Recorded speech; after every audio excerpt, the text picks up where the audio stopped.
Bonjour à toutes et bonjour à tous. Je suis très content d'être ici avec mes invités au quartier général de BPI France à la communale à Saint-Ouen. Je peux vous dire que voilà, ça a commencé, les hostilités ont commencé. Il y a déjà une très très grosse ambiance ici. C'est le rendez-vous pour mettre en lumière les entrepreneurs dans les quartiers défavorisés, dans les zones rurales et un peu partout en France. Aujourd'hui, ici avec mes trois invités que je vais vous présenter, évidemment, on organise une table ronde sur l'IA et l'entrepreneuriat made in quartier. On le sait, hein, l'IA est en train de créer des opportunités partout et dans tous les secteurs d'activité, mais elle peut aussi créer de nouveaux écarts. Alors comment les entrepreneurs prennent en main l'IA? Est-ce qu'on va pouvoir un jour avoir un Mistral fondé par des entrepreneurs des quartiers? Quel rôle aussi jouent les modèles d'identification et la formation? Bref, beaucoup de questions à poser à mes trois invités. Warda Beylich, PDG de Bold. Merci beaucoup d'être avec nous, Warda. Morad Atik, fondateur de Qu'est-ce qu'il y a Consulting, cabinet de conseil en IA. Toi, tu permets aux jeunes, mais tu vas nous le dire aussi, tu permets aux jeunes de les former à l'intelligence artificielle. Et enfin, Saïd Amouche, CEO, fondateur du groupe Mosaïque RH, qui permet de mettre en lien des jeunes, des quartiers populaires, défavorisés, avec des grandes entreprises qui ont besoin d'avoir des apprentis, des salariés, etc. dans ces grandes entreprises. Tu vas évidemment nous en parler aussi. Merci à tous les trois d'être avec nous aujourd'hui au quartier général. J'ai une première question à vous trois à vous poser. On entend parfois dire que dans les quartiers, ils seraient éloignés de l'innovation. Or, vos expériences, est-ce que en préparant cette table ronde, ce que vous m'avez dit, c'est que vos expériences montrent l'inverse de ça. Comment aujourd'hui vous décririez la réalité de l'innovation et des talents tech dans les quartiers? Voilà, qui veut s'en lancer? Peut-être Warda en premier. Honneur aux dames. Bon, en tout cas, merci infiniment pour l'invitation. Et j'aimerais juste retranscrire qu'il y a énormément d'ambiance. Il y a vraiment une très grosse ambiance. Voilà, ceux pour qui ne l'entendent pas, venez, je vous encourage à venir. Et effectivement, aujourd'hui, ce que je vois sur le terrain, c'est que ce qu'on pouvait vivre à l'époque, c'est-à-dire d'être vraiment marginalisé, disons en retrait de la réalité de ce qu'on pouvait créer. Aujourd'hui, grâce à ces nouvelles technologies et à l'intelligence artificielle, les personnes au sein des quartiers populaires ont la capacité vraiment de créer et d'impulser des projets d'innovation beaucoup plus aisément qu'auparavant. Mais disons qu'il y a encore quelques éléments qu'on pourrait améliorer, notamment l'accès au financement et l'accès à certains écosystèmes. Mais ça, je pense qu'on en reparlera par la suite. Morad, ouais. Bonjour à toutes et à tous. Effectivement, je rejoins Warda. Sacrée ambiance. Là, c'est le lancement de QG. On est en direct de Saint-Ouen. Pour ma part, pour introduire un peu le sujet, quand vous commencez, Julien, sur un peu ce qu'on entend des quartiers, il y a un biais, en fait. Ce qui me dérange un petit peu, en général, c'est de considérer les quartiers, les zones populaires, comme un tout homogène. Ouais. Et du coup, ça, c'est un biais, c'est une première erreur. Et dans un quartier, il y a des difficultés, oui, mais à Paris, centre, il y a des difficultés dans les zones rurales. Et le fait de considérer systématiquement les problématiques des banlieues, des quartiers comme un tout homogène, ça pose problème. Ouais. Donc, bien entendu que issu des quartiers, moi je suis devenu prof de maths, mon frère il est ingénieur, ma petite sœur elle est médecin, et il n'y a pas de waouh. On est français, on est issu du coup du système. Le système il crée des élites, il crée des personnes en difficulté, etc. Et donc ce qui est valable à grande échelle dans la société, ce qui est valable dans les quartiers. Ouais. C'est ça que je veux dire. Donc la première prise de parole, c'est pour bien ne pas rentrer dans ce biais systématique qui fait d'associer tout le monde aux mêmes problématiques. Complètement. Saïd, est-ce que toi tu vois beaucoup de jeunes, j'imagine, qui veulent peut-être entreprendre et aussi travailler dans des grandes entreprises. Comment toi tu vois cette réalité de l'innovation des jeunes dans la tech qui veulent aller bosser dans des grandes boîtes? C'est quoi la réalité de l'innovation chez les jeunes des quartiers? Moi je voudrais rappeler qu'on a souvent sous-estimé en fait les capacités de production de nouvelles idées sur ces territoires moins défavorisés. Parce qu'on les appelle les territoires moins défavorisés. Et en réalité, ils ne sont pas du tout défavorisés en termes de capacité cognitive, en termes de capacité de faire, en termes de capacité en fait, d'exécuter. C'est avec très peu de moyens. En fait, c'est une source d'exemples qui devrait être étudiée aujourd'hui dans les laboratoires scientifiques. Aujourd'hui, moi, j'ai envie de dire que sur ces questions-là, les quartiers sont en avance. Il y a toujours aujourd'hui allez n'importe où, vous allez voir cette capacité en fait que peuvent avoir des gens qui ont 17, 18, 19 ans d'être déjà en fait en connivence profonde avec les questions d'intelligence artificielle et avec cette capacité à mettre en lumière ces idées-là. Le problème en fait qu'on a ensuite, c'est la capacité en fait d'écoute, d'intérêt, parce qu'il y a du préjugé, parce qu'à un moment donné on va avoir un regard presque méprisant, parce qu'on va pas les entendre, parce qu'on va pas les financer, et donc on est encore très très loin de la reconnaissance en fait institutionnelle, de la reconnaissance en fait des financeurs, de la reconnaissance en fait du donneur d'ordre public. Et ça c'est profondément injuste, c'est pas normal, et c'est bien que ce type d'initiative existe, mais ça ne suffit pas. Il faut aller beaucoup plus loin, et il faut mettre beaucoup plus en lumière en fait cette force de frappe qui fait en fait la richesse de la France. Quand on se pose la question de pourquoi la France en fait n'est pas suffisamment en croissance, parce qu'elle ne mise pas sur ces territoires dits défavorisés. Oui, c'est vrai. Est-ce que peut-être qu'on va pouvoir y revenir aussi, mais est-ce qu'il y a une tech made in quartier? Est-ce qu'il y a des spécificités voilà, de gens qui créent des entreprises peut-être qui ont du sens, plus de sens par rapport à d'autres voilà, qui se lancent dans du SaaS B2B, etc. Le fait de venir d'un quartier, est-ce qu'il y a quelque part un parcours et une forme de spécificité, alors pas pour toutes évidemment, pas pour toutes les startups, mais peut-être Morad et Warda, est-ce que vous sentez que, voilà, quelle spécificité il y a dans la tech aujourd'hui dans les quartiers? Moi, ce que j'ai pu observer, et j'ai pu l'observer à plusieurs reprises et sur du long terme, c'est qu'effectivement, se lancer dans l'entrepreneuriat, lancer une start-up, c'est répondre à une problématique. Donc il faut identifier une problématique. Et ce qui est intéressant dans les quartiers, c'est que il n'y a pas forcément ou systématiquement, ce qui est peut-être même un peu paradoxal avec le niveau social, mais c'est pas forcément pour s'enrichir dans un premier temps. C'est pas que pour faire du business. À chaque fois qu'on a mentoré, qu'on a entouré des jeunes et des moins jeunes, il y a un autre biais cognitif, je fais un petit écart, mais le fait de dire quartier jeune, dans les quartiers, il n'y a pas que des jeunes. Là, la thématique, c'est Made in quartier.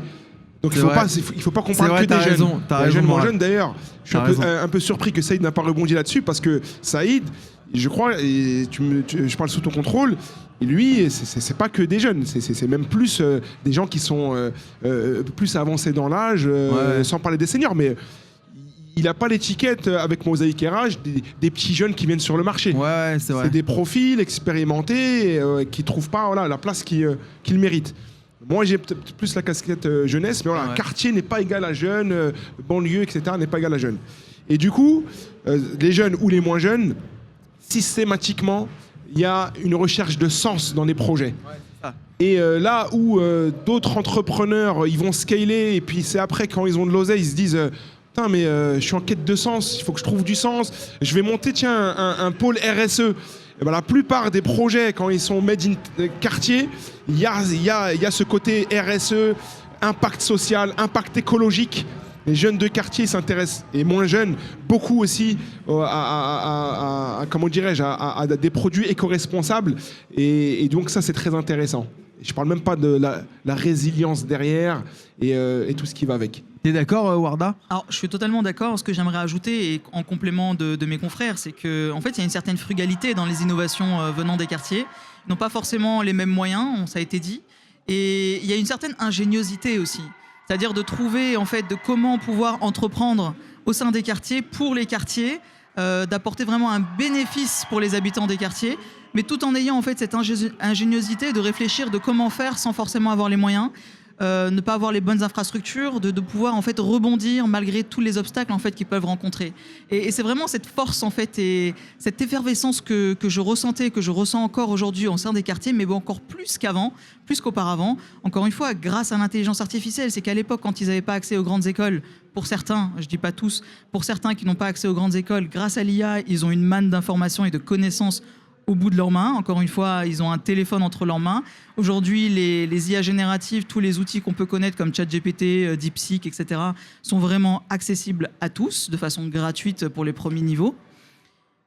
Et je peux vous laisser imaginer tout ce qu'on peut créer à partir de ça. C'est-à-dire que ça leur ramène autant les connaissances, mais ça leur permet aussi de les challenger en termes de solutions. Et c'est pour ça que j'aimerais aujourd'hui vraiment mettre en avant les capacités, grâce à l'intelligence artificielle, vraiment d'entreprendre, mais aussi de trouver, au-delà de cette ingéniosité qui vient de l'être humain, de trouver potentiellement en fait des chemins que potentiellement auxquels on ne pourrait pas penser, et aussi de monter des dossiers pour, par exemple, BPI France. Ça peut aussi faciliter le processus. Oui, et toi, Saïd, est-ce que tu vois cette propension à aller chercher du sens dans les grandes entreprises, que ce soit sur les fonctions, dans les secteurs d'activité ou pas? En fait, ce qui est très intéressant, c'est que on part souvent en fait des sujets qui nous concernent, ou qui concernent ceux qui sont dans notre sphère de proximité. Donc il y a énormément de problématiques sociales où ces populations sont confrontées. Mais elles ne subissent pas, souvent elles rebondissent, elles traitent, elles trouvent des substituts pour pouvoir trouver les ouvertures qui vont bien. Et donc quand on amène en fait une nouvelle technologie, quand on ouvre en fait la porte vers une nouvelle manière d'entreprendre ou une manière de concevoir des projets entrepreneuriaux, souvent la finalité sociale, elle est au cœur en fait du projet. Et c'est ça qui est intéressant. Et quand on se pose la question, et c'est ce qu'on se disait tout à l'heure, comment concilier performance économique et performance sociale, quand on est obligé de mettre en fait la CCRD, quand on est obligé de mettre en place des critères RSE, en réalité c'est naturel sur ces territoires, parce qu'en réalité on part de là, on part d'une capacité à trouver des nouvelles solutions pour s'émanciper, pour traiter les problématiques sociales, les problématiques de santé, les problématiques alimentaires, les problématiques même de production quelconque. Et c'est ça qui est intéressant en fait dans cette capacité à entreprendre. Et c'est pour ça qu'il faut véritablement mettre beaucoup plus d'énergie pour pouvoir détecter ces pépites et les accompagner le mieux possible. Ouais, complètement. Warda, je te voyais acquiescer. T'es d'accord Totalement. avec ça. Et il ne faut pas aussi oublier qu'en termes de chiffres, en termes de nombre d'effectifs, on a beaucoup plus, statistiquement parlant, et même de probabilité. C'est-à-dire qu'on a beaucoup plus de chances d'avoir une personne qui émerge des quartiers populaires, un Elon Musk ou le futur Arthur Mensch, qui pourrait venir en fait des quartiers populaires. Statistiquement parlant, et en tout cas probabilistiquement parlant, c'est plus probable. Mais aussi, par rapport à ça, c'est important, et on en a discuté pendant la préparation de cette conférence, c'est le rôle modèle. Et ce que disait effectivement Saïd, c'est-à-dire qu'on s'entoure, en fait, en tout cas, de nos proches et de notre environnement. Ce que j'aimerais, c'est lancer un appel durant cette conférence, c'est de vraiment, en fait, aller au-delà de son propre écosystème et de son propre cercle un peu trop proche. C'est vraiment, en fait, de pousser son imaginaire. Et pour pousser son imaginaire, on a besoin un peu aussi de s'inspirer de ce qui existe ailleurs. Et quand je dis ailleurs, c'est pas uniquement en France, mais aussi à l'étranger. Parce qu'aujourd'hui, on peut créer pour la France, mais on peut aussi créer pour les marchés internationaux. Alors justement, ces rôles modèles, c'est vrai qu'on en a pas mal parlé, tous les trois, ils sont là. On ne devient que ce qu'on voit, quelque part. À quel point la visibilité des rôles modèles issus du quartier peut-elle changer la trajectoire des jeunes? Tu disais, Morad, et tu vas le dire, je pense aussi, Youssef Achour, PDG de la coopérative du groupe Upcoup, Paul Lé, fondateur et CEO de La Belle Vie, et il y en a plein d'autres, c'est juste pour les citer eux. Comment on fait pour qu'il y ait des rôles modèles justement dans la société? On crée des programmes, comme le programme Qu'est-ce qu'il y a, que j'ai cofondé avec mon frère. D'ailleurs, je vois Ilyes en face de moi, jeune diplômé ingénieur en data et en IA, chez Thales, qui, grâce au programme, a lancé sa start-up avec Issa, qui ne doit pas être très loin. Ils ont lancé un chatbot qui s'appelle Parcoursure. Et tu vois, Parcoursure, vous avez la ref, Parcoursure. Et c'est une sorte de LLM, un chat GPT dédié à mieux orienter les élèves et le monde professionnel dans le futur. Ils sont 4 cracks, ils sont 4 jeunes diplômés d'écoles d'ingénieurs prestigieuses.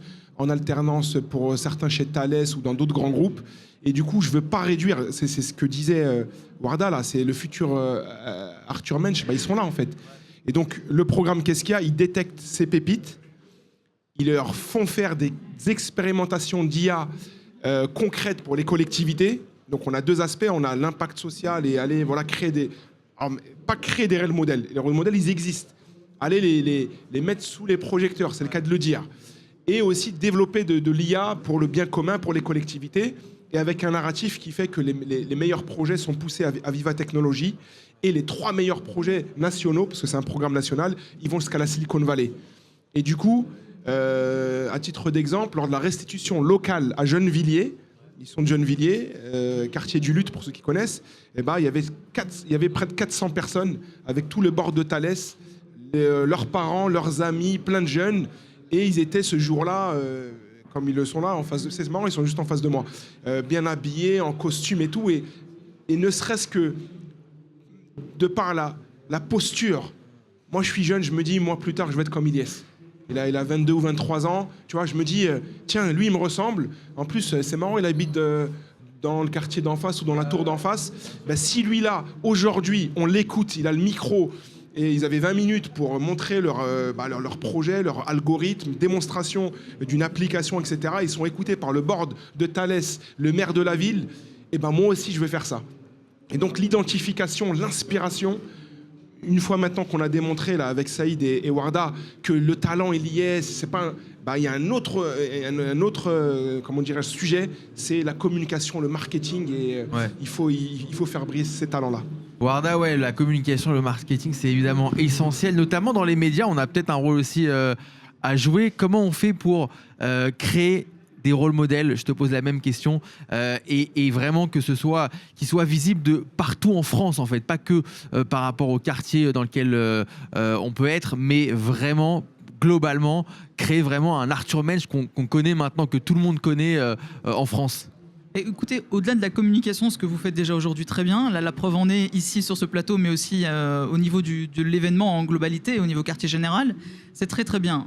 Il en faut beaucoup plus, plus qu'une fois par an, plus que 2 fois par an, mais c'est déjà très très bien pour commencer. Moi, ce que j'aimerais en fait par rapport au rôle modèle, c'est vraiment en fait de les mettre sous les feux des projecteurs, mais pas que. C'est-à-dire qu'en fait, ils ont la capacité d'inspirer, mais comment? C'est en accompagnant les jeunes.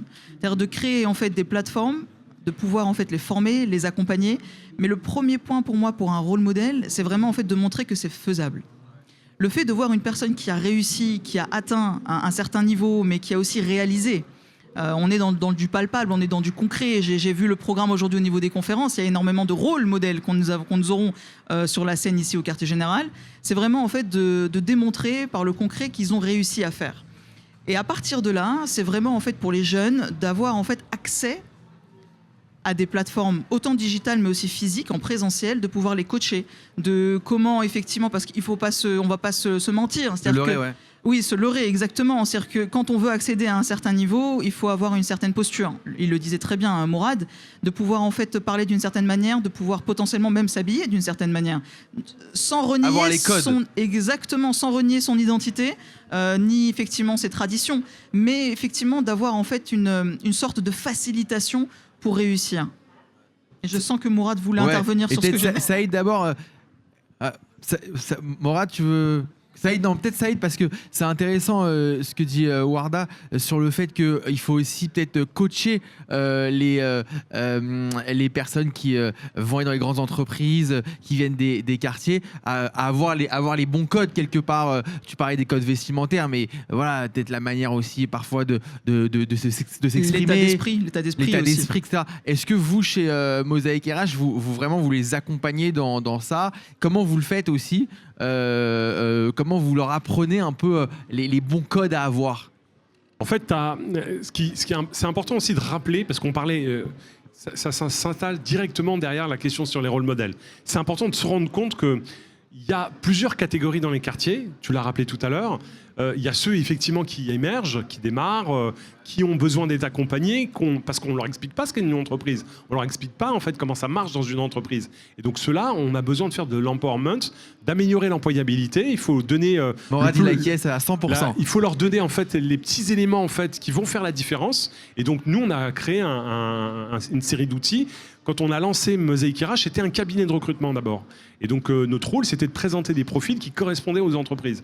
Ensuite, on s'est rendu compte qu'il y avait plein de personnes qu'on ne pouvait pas présenter parce qu'ils n'étaient pas tout à fait prêts. Et qu'en passant 1 heure, parfois même une demi-heure avec certains, tu crées le déclic et tu avais la bonne posture pour pouvoir être présenté. Et donc on s'est mis en place en fait toute une activité qui a pour vocation, qu'on appelle Campus Mosaïque, qui a pour vocation d'améliorer en fait la présentation, les compétences des candidats. Parfois c'est un peu plus long, c'est des ateliers de 2 jours, parfois c'est une demi-heure.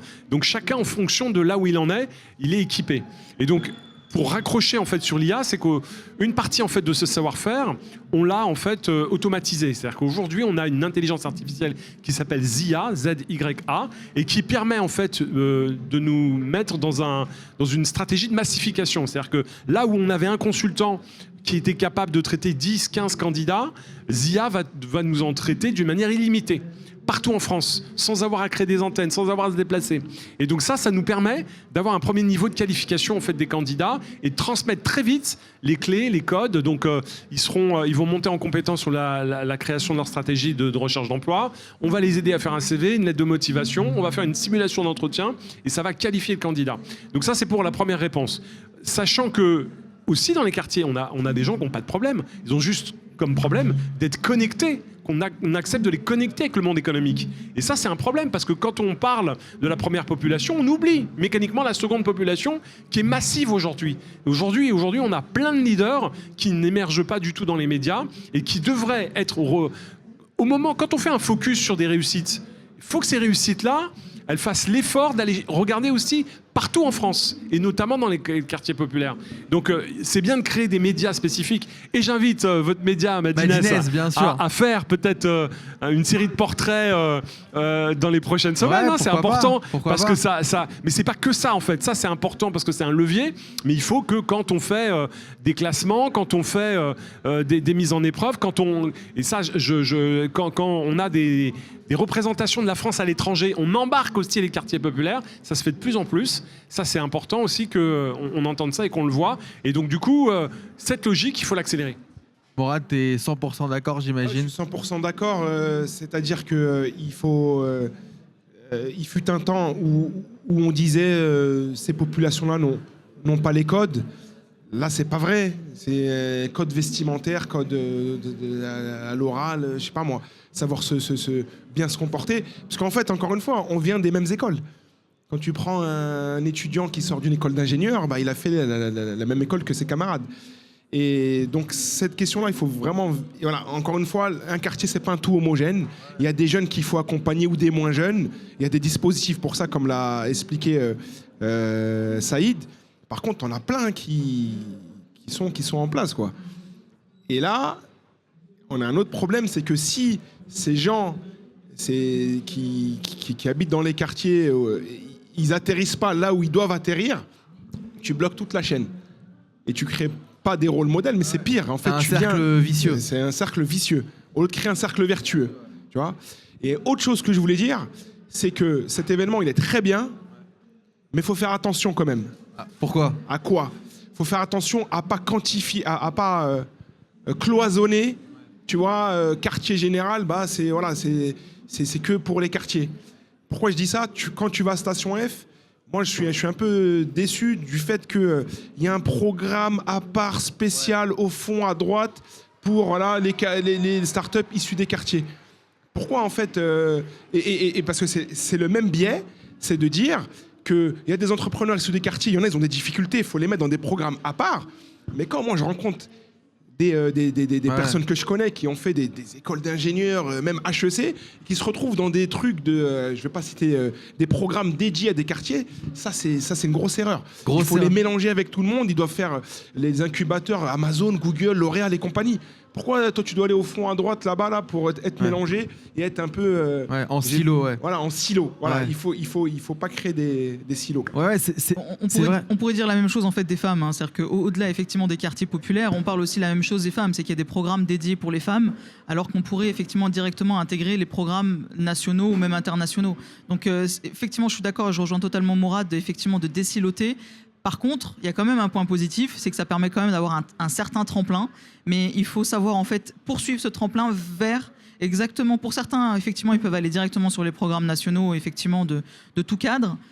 Mais disons qu'il y en a, je les vois, effectivement, ils sont bien contents d'avoir ce tremplin parce qu'après, ils savent rebondir sur d'autres Ça programmes. leur permet d'avoir des financements aussi, parfois. D'un accompagnement, d'un financement, effectivement, d'avoir un certain cadre. Et comme l'a très bien dit Saïd, c'est de comprendre autant qu'est-ce qu'il faut faire et comment faire pour pouvoir avancer au niveau de leur parcours. Ouais. Et Saïd, justement, comment on fait pour sortir de cette logique que Mourad expliquait, c'est-à-dire qu'on est beaucoup dans une logique de silo avec des programmes spécifiques. Alors parfois, Warda, tu le dis très bien, c'est bien, ça peut leur permettre voilà, de créer leur boîte et de commencer à développer. Mais comment on fait pour sortir complètement de cette logique-là et qui puissent être à part entière des entrepreneurs, en fait? Faut commencer par la base, c'est quoi ta stratégie en fait, tu vois?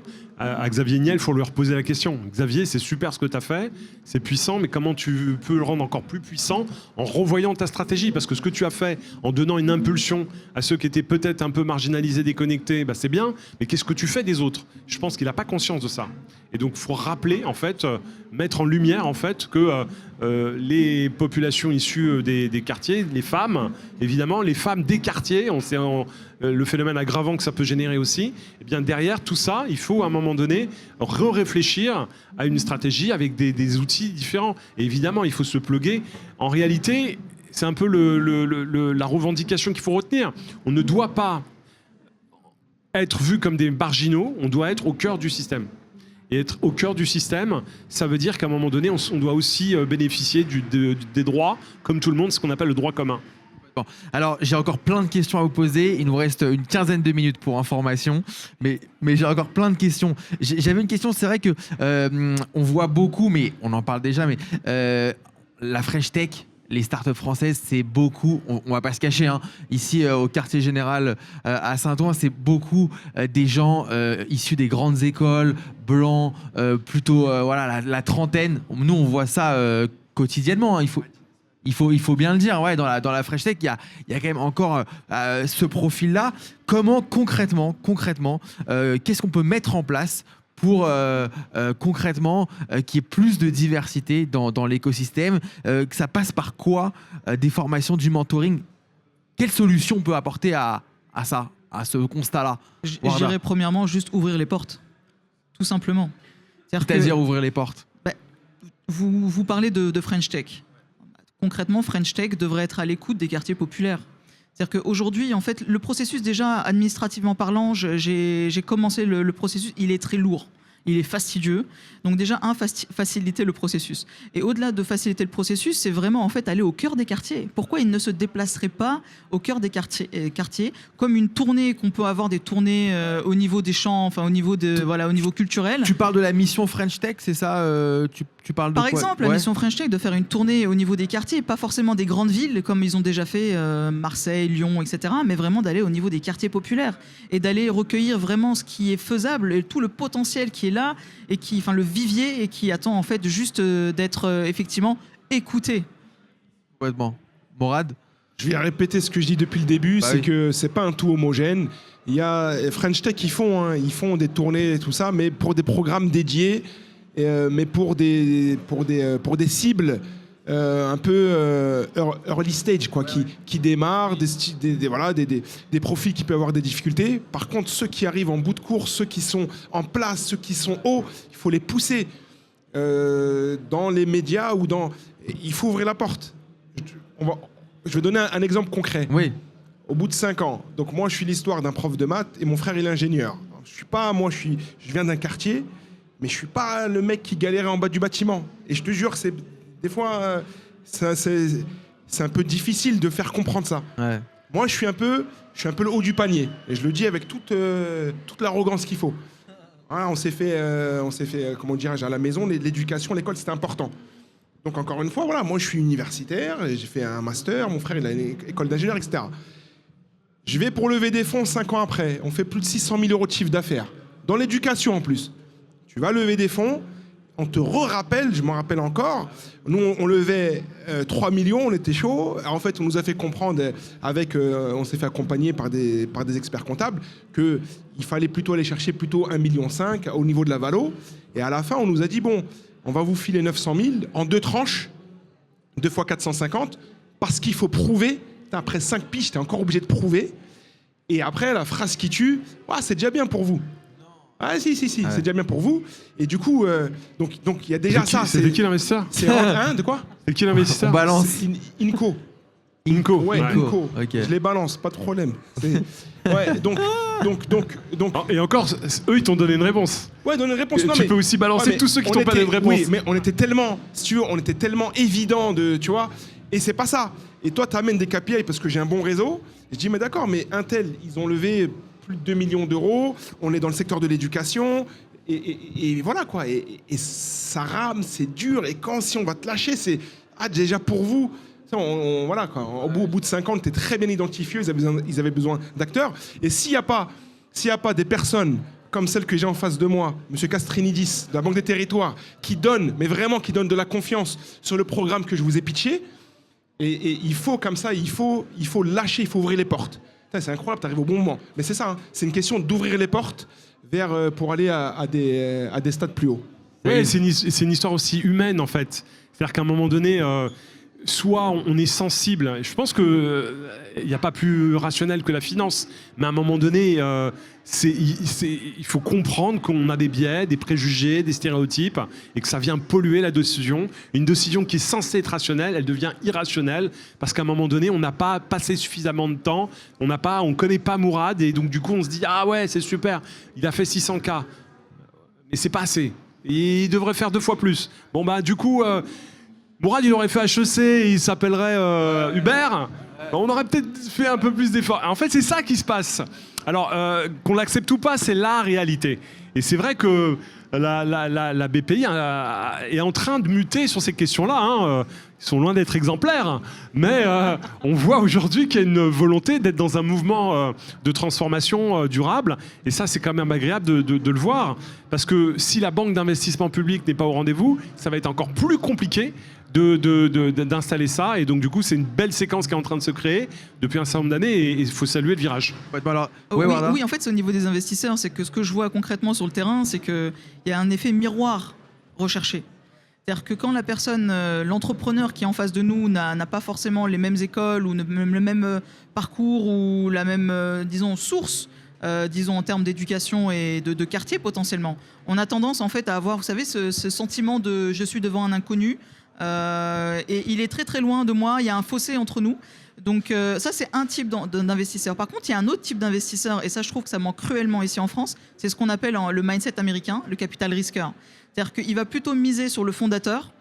S'il voit qu'il a les épaules qu'il a les capacités, les compétences pour emmener très très loin, passage à l'échelle, en termes, de vraiment atteindre un niveau de licorne, il va y aller. Peu importe son parcours, peu importe. Et au contraire, c'est plus il a eu un parcours difficile, un peu comme à la Elon Musk, si on regarde un peu son historique, son histoire, on voit effectivement qu'il a lutté, qu'il a eu des difficultés au niveau de ses parents, etc.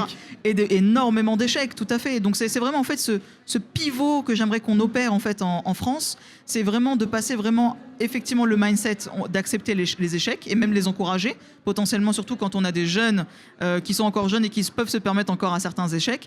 Mais surtout, on revient en fait à l'ouverture des portes, mais pas uniquement l'ouverture des portes, c'est vraiment l'ouverture aussi de son esprit à la différence et surtout au potentiel des personnes qui peuvent apporter pour l'économie française. Là, on parle vraiment d'un impact vraiment bénéfique pour l'économie française. Bien sûr. Alors, il y a quand même des fonds d'investissement là dernièrement qui se sont lancés pour accompagner justement et investir surtout dans les startups fondées par des entrepreneurs des quartiers. Je pense notamment à Time4 qui a été lancé par Moussa Camara et le fonds Daphne.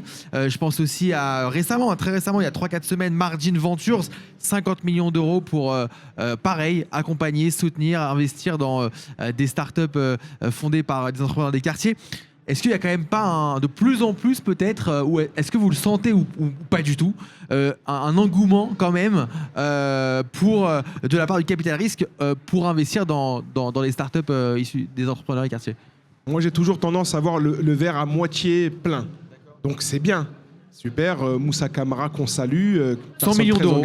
100 millions, 150 millions, ça reste peu par rapport à... Bon, donc c'est pour ça que donc c'est bien. Par contre, le mot engouement, les mots, ils ont un poids. Il n'y a pas un engouement. Non. 150 millions, c'est pas un engouement. Ouais. C'est un début, il faut dire ça. Voilà, il y a un début, bon, voilà, qui est pour moi un peu timide, mais c'est bien. On va pas cracher dans la soupe. Et après, j'ai envie de dire, on va voir ce que ça va donner. Il faut quand même aussi aller... moi, je pense qu'on est dans une phase là, et je le vois là, je fais un petit mot pour mes camarades, pour mes collègues, mes compères, je sais pas comment les appeler, mais en 30 minutes, la valeur qu'on apporte, moi, je suis très agréablement surpris de la qualité des échanges. J'ai pas eu le temps, moi, de bien échanger avec Saïd, on se croise souvent, et puis Warda. Ce qu'ils apportent, tu vois, une des clés pour comment résoudre toutes tes questions-là, c'est ça, c'est peut-être que d'impliquer des personnes comme nous et d'autres dans des prises de décision et pas de nous appeler après pour opérer des décisions qui sont prises sur lesquelles des fois on se dit peut-être qu'ils auraient peut-être pu un peu mieux faire ou il y a des angles morts qu'ils n'ont pas vus. Mais regarde là, en 30 minutes, ce qu'on te propose, les idées qu'on a, complètement, et qui sont issues de vécu et d'une connaissance du terrain. Donc là, pour répondre à ta question sur l'investissement, c'est pas un engouement, c'est bien, mais c'est qu'un début.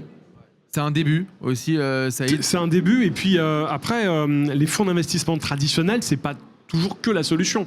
Nous, on a créé le fonds Sens. C'est un fonds en fait qui fait du prêt à taux zéro sans garantie. Parce que c'est aussi ça la réalité. C'est-à-dire qu'à un moment donné, quand on a un peu de chiffre d'affaires et qu'on commence à décoller, quand on a des clients qui attendent la suite de la production, qui sont prêts à acheter ton produit, derrière, il faut produire.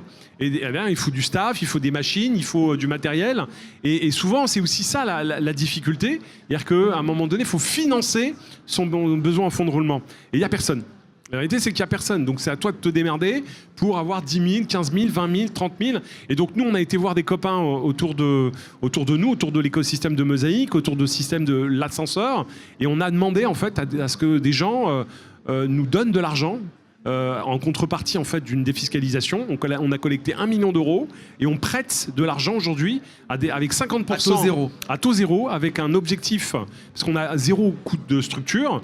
On a eu la chance d'avoir JP Morgan qui a décidé de financer... Une petite banque américaine. Qui a financé en fait la partie fabrication en fait du dispositif. Derrière, on a staffé en fait une personne à temps plein et elle source les dossiers, elle les examine. On s'est fixé un objectif de 50% de femmes minimum. Donc ça veut dire qu'à un moment donné, on fait un effort particulier pour aller sourcer des femmes. Parce que si on ne se fait pas ça, on sait très bien que c'est toujours les mêmes personnes qu'on rencontre. C'est aussi comme ça qu'on détourne et qu'on contrôle en fait un peu mieux la manière de décaisser. Et aujourd'hui, on a une trentaine de projets qui ont été financés et on a des super réussites. C'est-à-dire qu'il n'y a personne qui ne nous a pas remboursé. C'est ça aussi qu'il faut dire. C'est-à-dire que personne, il y a eu 0 défaut en 2 ans de fonctionnement. Et ça, c'est pas à nous de le faire. Nous, on l'a fait dans une logique d'expérimentation, de démonstration. Et c'est intéressant à étudier. Et donc, c'est BPI France, c'est à qui de le faire, ce rôle-là? Est-ce qu'ils sont là? Je sais pas, ouais. En tout cas, nous, on a démarré ce produit et personne ne le faisait. Et on l'a fait parce que, justement, on nous rappelait qu'il y avait plein de gens, en fait, qui étaient bloqués.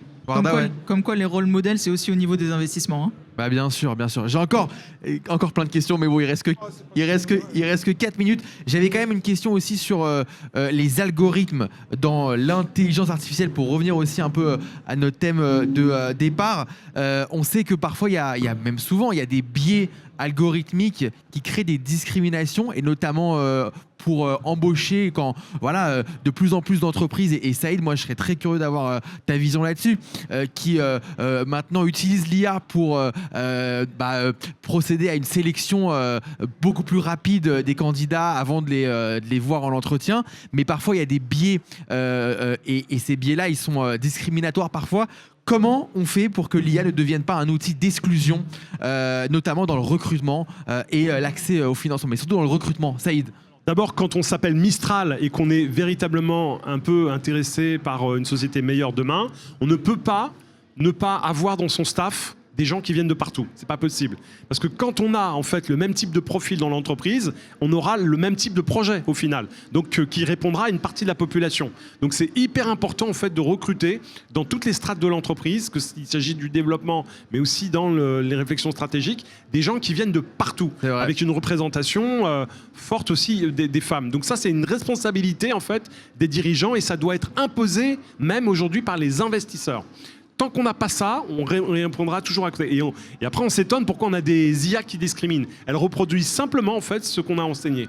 Et donc, c'est une manière de corriger. Et ensuite, je pense qu'il faut diagnostiquer la situation là où on en est, et puis après avoir des stratégies de compensation, de rattrapage, d'équilibrage. Et donc ça, c'est aussi une prise de conscience dans les orientations stratégiques de l'entreprise qu'il faut avoir très tôt.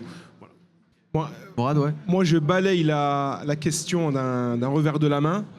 Pour moi, il y a un vrai sujet de médias. C'est-à-dire, ce qui discrimine, c'est pas l'IA. Je fais un raccourci. Parce qu'en fait, c'est ce qui veut dire aussi la Saïd, c'est que derrière les algos, tu as des humains, tu as des prises de décision humaines. Et en fait, ce qui est dommage dans mon pays, là, c'est que y a une question qui se pose, qu'on pose souvent, c'est est-ce que la France, elle est raciste? Non. Parce que le système... moi, je suis issu du système, j'ai bénéficié de l'école républicaine, etc. Par contre, il y a beaucoup de discrimination. Et ces dernières années, surtout cette dernière décennie, les discriminations sont beaucoup issues des médias. Donc, ah bah oui, tiens, le fait là que je sois étonné, ça m'étonne. Et le fait que là, je vois des têtes haussées, si je te parle de CNews, et pour ne pas les citer, tout de suite là, bien sûr. Et le fait que toi, tu vas faire... Il n'y a pas que CNews. Mais il y a beaucoup CNews, mais bien sûr, il faut le dire. Mais il y a CNews et d'autres. Il y a des paroles qui se disent que moi, il y a 20 ans, c'était impensable d'entendre ça. Et comme il y a le biais avant de dire que la banlieue, c'est un tout homogène, donc il suffit qu'un petit jeune de 16 ans qui me ressemble, un petit rebeu, il agresse ce qui a toujours existé. Bah moi, quand je vais lever des fonds, comme il y a des raccourcis, consciemment ou inconsciemment, Jean-Michel, il va m'associer, mais après, tu sais, le truc, c'est cognitif. C'est cognitif. Pour lui, de près ou de loin, il suffit qu'il s'appelle, j'appelle Mourad, il s'appelle Mohamed, Mohand, ce que tu veux, ça ressemble un peu, même s'il ne le fait pas exprès, je suis associé à ça, parce que voilà, donc les médias et tout ça. Et ça tue tout ce qui se passe. Parce qu'en vérité, BPI France, ou Banque des Territoires, ou d'autres organismes, ils pourraient mieux faire, mais ils font leur taf. Ils nous ont financé, nous, de près, de loin, grâce à des dispositifs. Et en fait, je me dis que le système, là, c'est un peu schizophrène. Il se tire une balle dans le pied en faisant plein de choses. L'école de la République, le service médical et compagnie. Et derrière, t'allumes ta télé. C'est tout le contraire de ce qui se passe dans la vraie vie. Alors là, effectivement, là, il y a un enjeu politique et sociétal.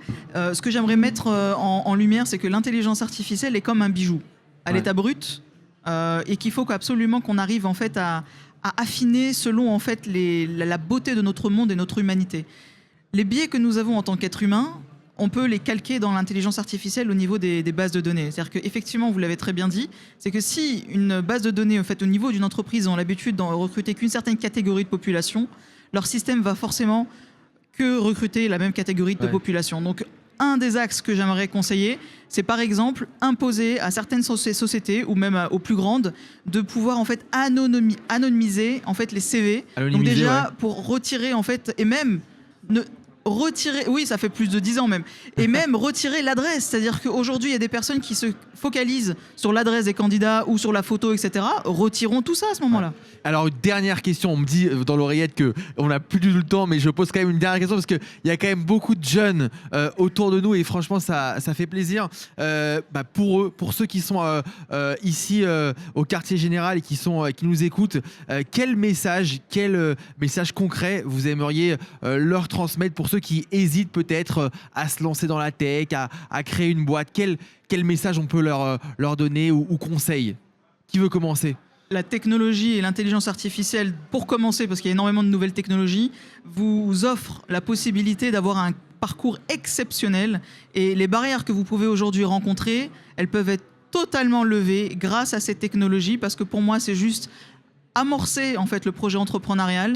Et on va se le dire concrètement, peu importe notre parcours, on a des embûches, on a des blocages, on a des ralentisseurs sur notre chemin en tant qu'entrepreneur et même en tant que multi-entrepreneur. Il faut absolument avoir un certain caractère et tempérament pour ne rien lâcher, être déterminé et continuer. Saïd et après Morad, Saïd, un message pour ceux qui sont voilà, qui nous écoutent là. Moi, j'ai juste cette phrase, l'argent ne doit jamais te détourner de tes valeurs. T'es d'accord, Morad? Ouais, ça c'est la base. Merci Saïd. Et moi, le D'accord message que aussi, j'ai à vous donner, c'est faites comme Salma, qui est derrière, qui était, du coup, c'est une étudiante qui a eu, comment dirais-je, l'arrogance de se dire, je vais tout déchirer. Donc en alternance chez Nestlé. Et là, tu es en alternance où déjà? Chanel. Chanel, Voilà. excusez-nous. Petite boîte Donc, de voilà. luxe. Ouais, c'est ça, c'est y aller et foncer. Vous posez pas les mêmes questions qu'on se posait nous il y a 20 ans parce qu'on espère qu'on a apporté quelque chose en plus qui fait que soyez décomplexés. Nous, on s'est mis plein de plafonds de verre qui étaient un peu durs. Mais en fait, quand on testait, on s'est dit non, c'est pas si dur que ça et paf. Donc, allez encore plus haut. Juste un complément, on peut entreprendre au sein des sociétés, donc j'ai entendu Chanel et Nestlé, en fait il y a des incubateurs et même on peut intraprendre. Bien sûr, Tout à fait. bien sûr. Donc la tech permet effectivement de casser parfois le plafond de verre. Merci beaucoup à tous les trois, merci infiniment, c'était passionnant. Je pense qu'on aurait pu rester encore 1 heure. Warda, Bellish, Morad, Atik et Saïd Amouche d'avoir été avec nous ici sur les réseaux sociaux de BPI France au quartier général qui vient de commencer toute la journée avec des conférences, des tables rondes et des rencontres évidemment. Profitez bien et à bientôt sur madines.com évidemment. Salut à tous, merci.